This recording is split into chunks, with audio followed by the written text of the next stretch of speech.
CFBT1, CFBT2 and Tac-Vent. What about this program?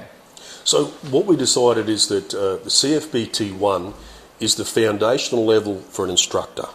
So we focus on giving them all of the theoretical skills so they have a depth of knowledge, more than what the students need, because it's important that you can answer questions. So we do a depth of knowledge in the theory and the practice.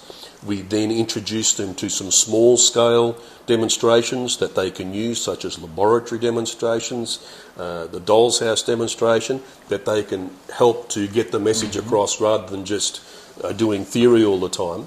And then we focus on giving them the skills required to safely operate in a live fire environment.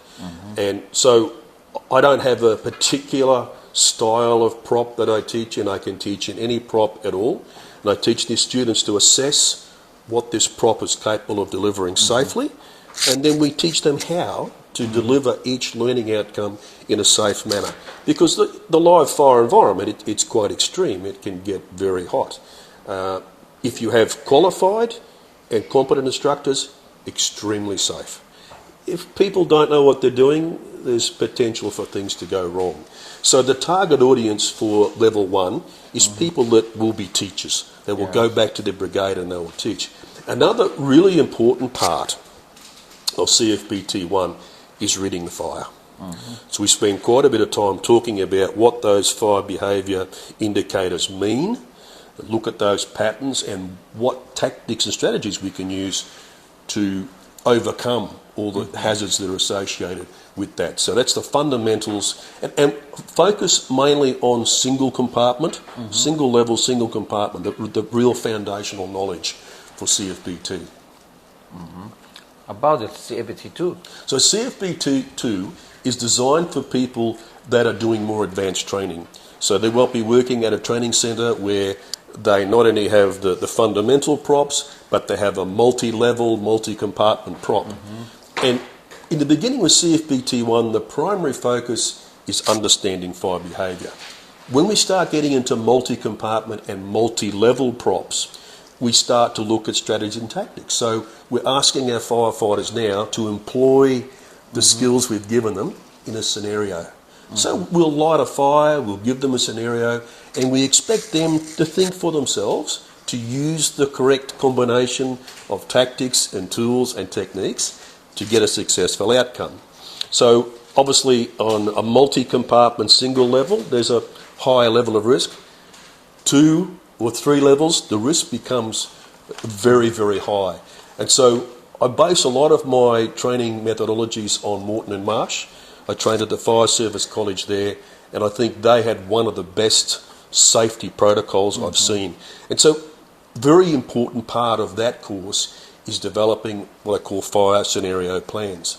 So when I give the students an objective, I'll say your target audience is recruit firefighters or on-shift firefighters or industrial firefighters, and then they have to develop a scenario that is right for that target audience. So they've got to make sure that it's not above their capacity, it's not below their capacity.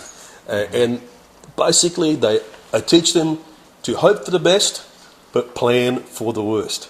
So when we develop the scenario, say, okay, what's the worst thing that could happen here? Well, somebody falls on the top floor and injures their ankle. So we think about all the things that could possibly go wrong, the worst things. Then we say, how can we prevent that from happening in the first place? And then what can we do if it does happen? So we get a very detailed plan about where the safety office should be, where the fire should be, how difficult the exercise should be, how we manage the entire scenario. So that fire scenario sheet is fundamental to help them to make sure that the scenarios they're delivering are relevant and safe. So that's the main focus, multi-level, multi-compartment. Thank you. Just the last one. Tactical ventilation. Ventilation. So in CFBT1, we have a little bit of time to get into ventilation. And we do have a good fundamental overview of the principles of natural ventilation, and we just touch on positive pressure ventilation. It's not enough time to do it properly. With Tac-Vent, we have time to do it all properly. So it's very much the first day or two is about understanding natural ventilation, because I think that's poorly understood. A lot of firefighters around the world, they wanted to use PPV, and when I ask them questions about natural ventilation, they show me they don't even understand natural ventilation properly.